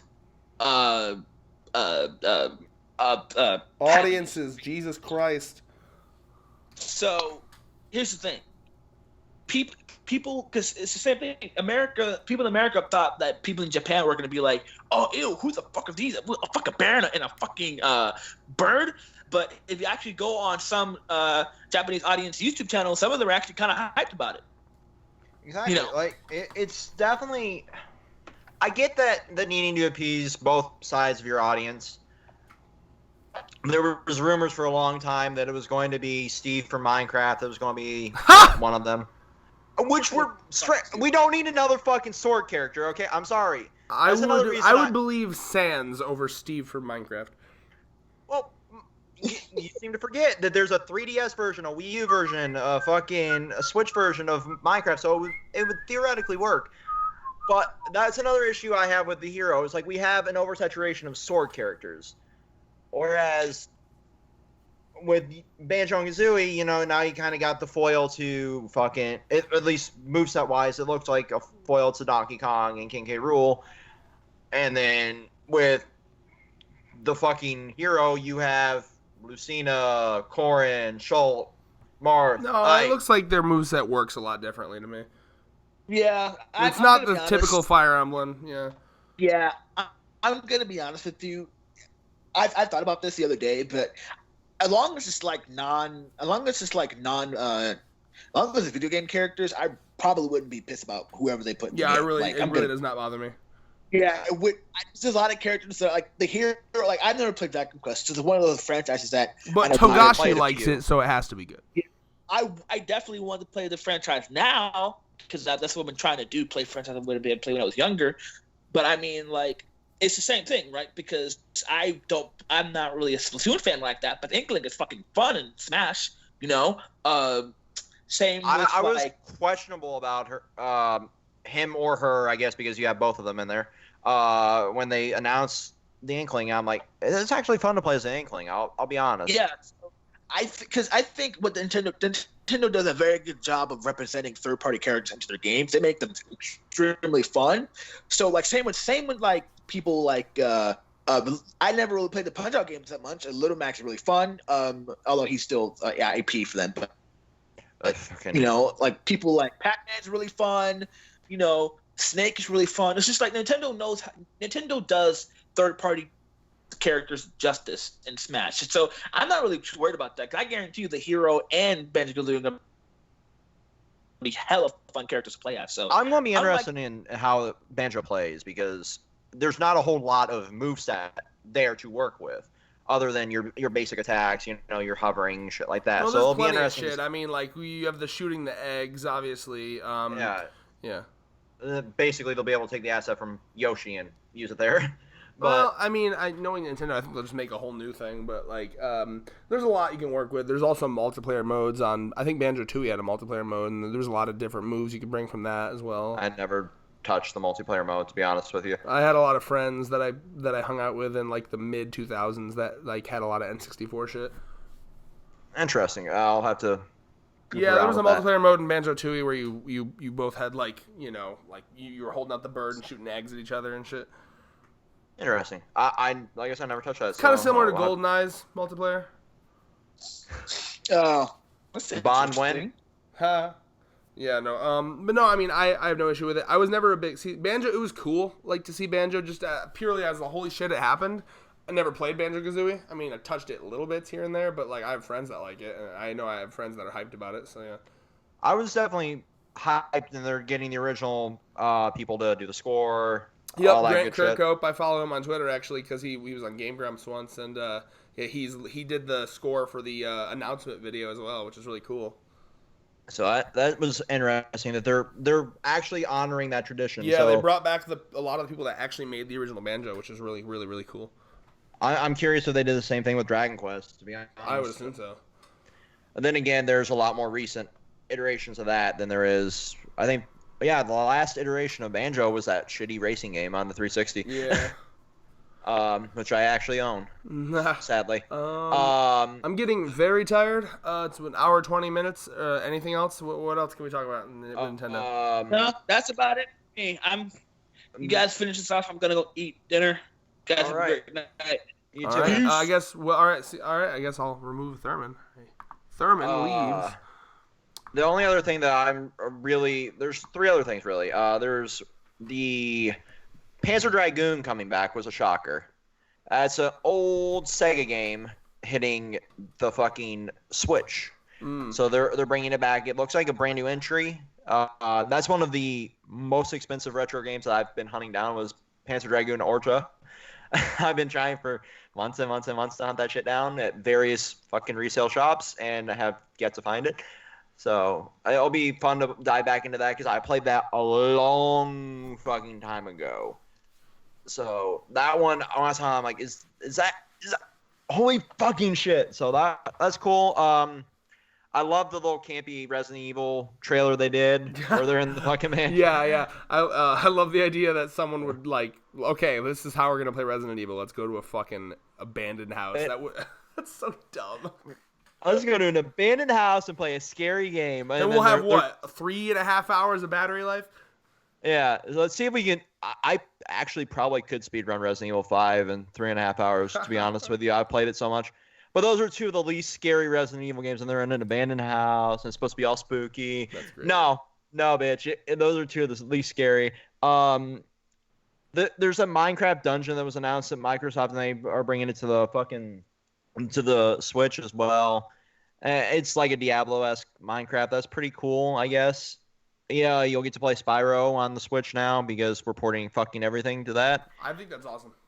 It really is. It's just weird because a lot of the stuff that gets ported, and this is what concerned me when they announced that The Witcher 3 was coming to the Switch, is it's going to get downgraded to fucking I don't think hell. Spyro or Crash will get downgraded because those are like cartoony styles. I think Switch can handle that better than the realism shit. Yeah, because I'm going to be honest, I tested Skyrim. Oh, I yeah. tested Of course, Skyrim. that shit will be downgraded. Yeah, of course. So the amount of downgrading. At the same time, I have friends that have Crash Bandicoot on the Switch, and it's fine. Yeah, but with The Witcher, if the Skyrim got downgraded, The Witcher's going to get fucking downgraded to hardcore. Well, I've already heard that it's got frame issues. Yeah, but I mean, I guess it comes down to like, how cool is it to you? Like, how big of a deal is it to you that you can play it like portable? Like, are you willing to take frame cuts? Because like, I mean, that is kind of cool to play that shit portable. Oh yeah, it's definitely cool. But for a franchise like The Witcher, which is so heavy in lore, like you need to have played the others to really get the whole story as well. I mean, don't you want to be able to play The Witcher while you're taking a shit? Not really. I can just fucking snap my PS fucking 4 with my Vita. Boo. I have raided in Destiny while taking a shit. That's great. We've fucking peaked as humanity, clearly. So, I've been sitting in this chair so long, I'm like swaying back and forth because my ass hurts. Yeah. The only other one that's really, really, really interesting, and this is something I never thought I'd see hit the fucking Switch. And this is one that I think would work really well. And this is a game that I loved because it's Studio Ghibli, is Ni no Kuni. It is coming to the fucking Switch. That's cool. So that one will work really well because it's got that animated style. It's a grind fest because it's an RPG. It's just right up my alley, and it's Ghibli. So if you haven't played that, now is the perfect time to fucking play that. I cannot recommend that game more. It's so fucking fun. It's like a fucking 80-hour Studio Ghibli movie. That does sound cool. And then obviously you got fucking Dead by Daylight, which is an interesting multiplayer mechanic game that's coming to the Switch. I'm going to be curious how it works on Nintendo's service. How about I think final thing for me is, what do you think about the new Pokemon? Whew. Okay, I was telling you this earlier. It's like I'm definitely not picking it up day one because I got fucking shit ton of stuff I'm picking up, around the same time. But a lot of the complaints I'm seeing from the community and this is what annoys me with the Pokemon community and a lot of communities in general, is like the needless backlash. So there's no national Pokédex day one. There might not be a national not every Pokemon's in there or something. There's not all fucking 1,050 million Pokemon are going to be in there. I'm like, who the fuck cares? Can you? I have a challenge for anybody right now. Can you name verbatim every fucking Pokemon that is in existence without Googling it? That'd be impressive. I want a video linked in the description. That's so easy to fake, though. Like, people would fake the shit out of that. I know, but like, you have in Pokemon, you have a literal bag of garbage. You have slime. You have a fucking sentient pair of keys. You have a fucking chandelier. Who the fuck cares about these? You're probably going to get your usual, like, you're going to get your Charmanders, your Mewtwo's, your fucking Treecos, your fucking Blazikens. You're going to get that shit. The memorable Pokemon you're going to get, and then you're going to get the new Pokemon that they spent countless hours fucking making into sprites for you to play with. Speaking strictly from a lore perspective, I think it makes total sense that certain regions would have certain animals. It's, like, real life is that way. You know what I mean? Like, you don't got fucking wild zebras in America. You know what I mean? So, like, I think that depending on where you're at, it makes sense that there would be certain, like, just like a chunk of them here, but not all of them. You know what I mean? In the Pokemon anime, especially like when they got to like Kalos and Unova and all that, the fact that Ash had Pikachu was a miracle to them. Like, it's like, oh, real Pikachu, because they never seen it in the wild there. Mm-hmm. So for them to go that route, like, I'm gonna be honest, like, I used to competitively play Pokemon, with friends and shit. Like, I used to do like the Smogon bullshit and all that. And I'm like, fucking, as time went on, playing Pokemon, trying to train to be competitive, the more Pokemon there were, the more I'm like, I need this moveset for this one, and this moveset for this one, and this moveset for this one. I'm like, now that they're kind of doing away with the National Pokédex, it's actually a relief that I'm not going to have a million different strategies. I tend to agree. I mean, my history with Pokemon was, I got into it around Diamond and Pearl. A little later than most people. But I went back, though. Before I got Diamond and Pearl, I was aware. I was like, hey, I should probably play one of the earlier ones. So I asked someone on the bus. I was like, hey, what's a good starting game? And they recommended me, I think it was Leaf Green, they said I should start with. So that was basically a remake of the first gen, and it had aspects that have been pulled from everything else. Yeah, so that was GBA, correct? Yep. Yeah, so I had my DS that played GBA games. I got Leaf Green. I played through that, enjoyed it, and then I got Diamond, played through that. Keep in mind, this is middle school Red, so I got a Chimchar and I named him Firefart because I thought that was funny. because he had fire around his ass region. And then from there, I remember Black and White. I played Black and White, and then Black and White 2 was weird, and I was like, okay, what the fuck? Get the fuck out of here. You know, so I skipped that one. Then I tried X and Y for a bit, got about halfway through it, didn't do anything. Yeah. So yeah, but this Switch one, it's actually kind of re-interesting me. I kind of like that it's the first generation now that's kind of, now that Nintendo has merged their handheld and their actual system into one thing, it's kind of the first Pokemon to be like a console Now, they weren't game. getting rid of the 3DS, but it pretty much looks like they're getting rid of the 3DS. Of course they are. But like, what's cool about, I know they said they weren't, but of course they are. I think the 3DS had one hell of a lifespan. The last game that I think came out, for was Persona 5Q. There was a lot of good shit on the 3DS. Yeah. Yeah. I mean, I think it can be laid to rest now. It's lasted what, almost 10 years. I mean, I remember it coming out in. I still lived in high school Hubbardston. for me, I think. I mean, what was it, like 2011 it came out? I still lived in fucking Hubbardston when I got the original blue 3DS. I think it was March of like 2011 or 2012. Yeah, I was actually packing to move when I got mine. I had Rayman 3D. That was my first game on the 3DS. God. That's fucking nostalgic. But yeah, no. I think this one interests me because it's like the first Pokemon that's gonna be like a console game. You know what I mean? Yeah. It's a console Pokemon. And so there's ways to make Pokemon more interesting. Like, I think what I'll probably do is I might just Nuzlocke it, to be completely honest with you.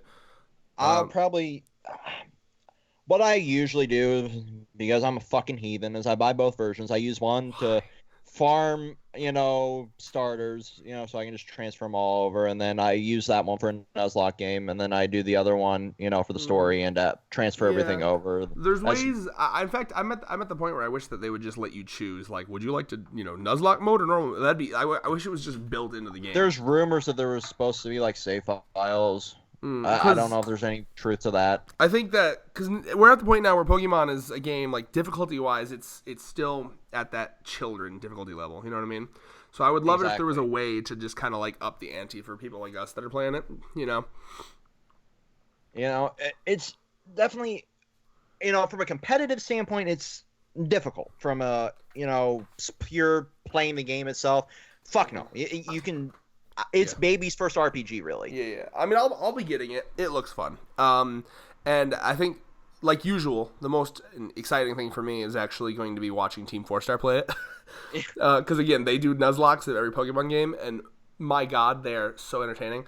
So, they'll get super hyped about it. So that'll be fun. I think the other thing that interests me with Nintendo right now is...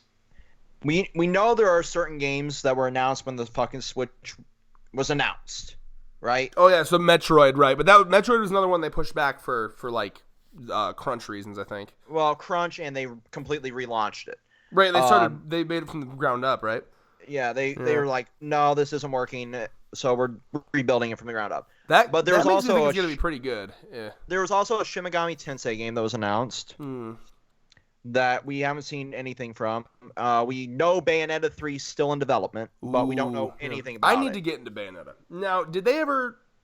Is Bayonetta on the Switch right now? Like the one Bayonetta 1 and 2 is on the Switch, yes. Okay, I need to get that. But Bayonetta 3 we haven't seen fuck all from. We got the 3 logo, like 2 E3s ago. Yeah. Well, I imagine that'll take a while to make. Yeah, and then we have other shit that's kind of like in there... Like, there's rumors of branching another fucking Fire Emblem besides the 3 houses. I don't know if they had that or if it was just, if that was just Warriors and I'm just being an idiot.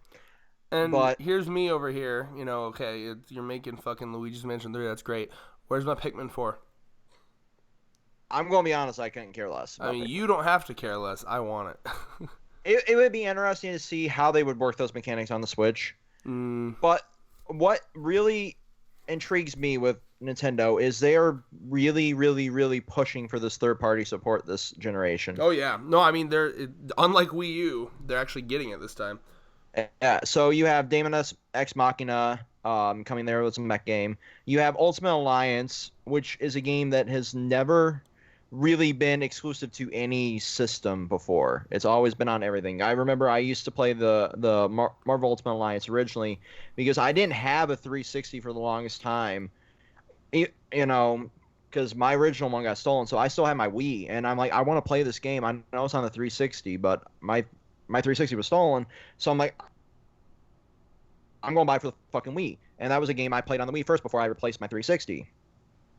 So that was never really exclusive to anything, and then it was on the PS3 as well. But I wasn't going to pay $500 for the fucking PS3 when it first came out.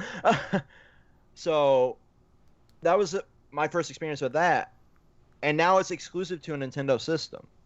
And not only is it not going to be limited in roster, because when it was announced, I'm like, oh shit, they're showing Thanos, they're showing the Black Order, they're showing, like your traditional MCU heroes. We're not going to get Deadpool, we're not going to get fucking Wolverine. No, they just went, nope, you're getting all that shit. So that one really shocked me. Like, Disney's allowing them to, or whoever's really publishing it is allowing them to really go full on, here's everything. And they announced that all the DLC is supposedly going to be free. So you're getting X-Men, Fantastic Four, the Marvel Knights, all that shit pretty much bundled in with your purchase of the fucking game, which is amazing. Because with Ultimate Alliance, it's always been a franchise that's been drop in, drop out, co-op, and the ability to have basically your dream team of heroes and explore the Marvel world while having what's basically an entire comic arc of storyline right there. So getting to see potentially now with the MCU with popularizing the Guardians of the Galaxy, because they've never been in one. So Rocket Raccoon interacting with Deadpool while having fucking Wolverine be the leader of this team. The banner between all three of the fucking smartasses there. It's just going to be interesting to see how that all works out. And if they put a lot of thought into the dialogue, because there's always, that potential to be like, this team has a specific buff and this person has a specific line of dialogue kind of shit. So it's going to be really cool.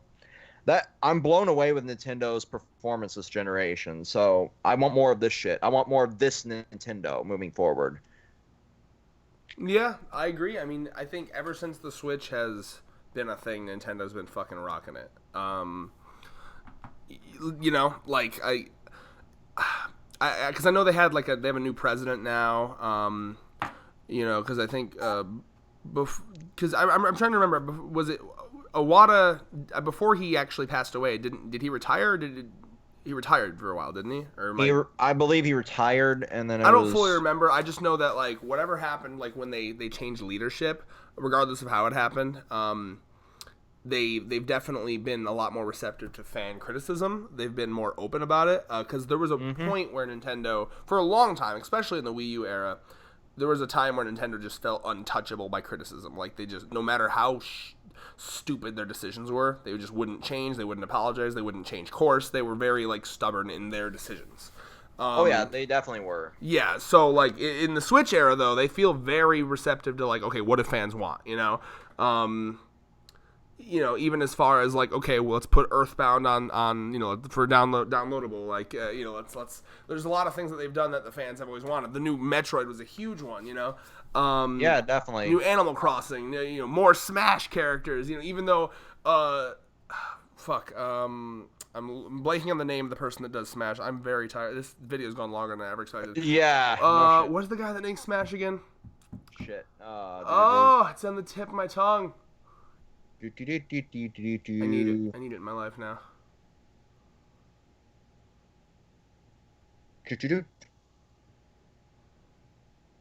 Sakurai. Thank you. So Sakurai, when Smash first came out, I know he was not only was he very against DLC, he also, I'm pretty sure it was Brawl, where he was like, I don't want to make any more. Yeah. So it was to the point this time wasn't he in the hospital or hooked up to IVs while he was creating it or some shit like that? I didn't hear anything like that. Wouldn't surprise me. I don't know about that. I think I heard that he was getting burnt out either physically or mentally. Let me Google that. I want to make sure that we're not making shit up here. Hold on. Sakurai What would you Yep, Google? worked with IV drip feed when sick. Right here, top article, Gaming Bolt. Wow. Well, if that's true, damn. Yeah, no, I mean that's fucked up. It's on multiple different sites as well. Wow. Yeah, I mean, I don't know. I'm gonna guess. There's crunch and there's that. Well, and he also said when it was announced, he basically implied that this is probably gonna be the last Smash game for a long, long time. Probably the last one he makes. Yeah, Because it's kind of it was pushed as like the ultimate. Point being, they're listening to fans. You know, even the most crazy, ridiculous requests. But yeah, no, I'm digging new Nintendo. Yeah, I thought Nintendo did really good. And the big thing for me is the Breath of the Wild sequel. I'm very excited for that. Final thoughts for you? I'm stoked to see moving forward from Microsoft what they name this console that they've created this time, because the biggest criticism for me is they had the Xbox One, they had the Xbox One S, they had the Xbox One S all digital edition, they had the Xbox One X. They're not good at naming their shit basically. So I liked when they had the Xbox One X named, Scorpio. That's cool. I like the name Scarlet, Xbox Scarlet. Cool. Great name. It stands out. You're not having a million different models of this thing. And you're not having parents come into game shops all confused like, why is this one that's the same thing $300 and this one $600? Yeah, they really need to, if they're doing multi-line, because there's supposedly a all digital edition again because they're trying to experiment with that. There needs to be this is all digital, like with the Xbox One SAD, as people call it, because it's pathetic that we live in an era where we don't own our games. You're creating a license, and if you fuck up, you lose everything. Or if somebody grief reports you, you lose everything. That's why I don't like digital gaming. That's just me. I like the Game Pass idea because it's, if I like the game, cool, I can go out and I can purchase it. But with that, they need to draw the line between this is digital, this is physical, this is Model A, this is Model B.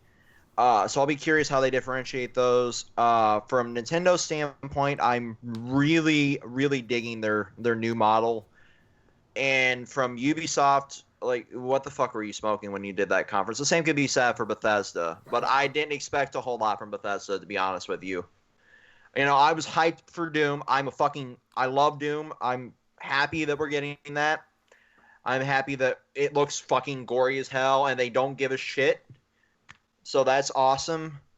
But, it's been an interesting E3, and next year we definitely need to pick things up again, move forward in a new direction with whatever consoles that come out, and you need to be able to sell me this console. The only thing that they said for Scarlet, whatever they're going to end up naming it, is that Halo Infinite is going to be a launch title. With the Switch, they sold it on the basis of, here's Zelda, but it's also on the Wii U. That's kind of the era we're in now, is like, we're going to try to sell you a system with one game. And to me, even as a Halo fanboy, I can't really say I'm going to go out day one and buy the Scarlet if there's not more than Halo on it. Mm-hmm. Well, either that or backwards compatibility, for the love of God, Yeah, well, like I said in the video, they've said all my peripherals that I own, all my games that I own, those are all transferable and backwards compatible with the Scarlet, which is a great feature. I love that they're behind that, and supposedly Sony's new consoles has some form of backwards compatibility. Unlike when they removed it from the newer slim models of the PS3. So that's cool that they're listening to their community there. But again, you can't really sell me one fucking game with a console anymore.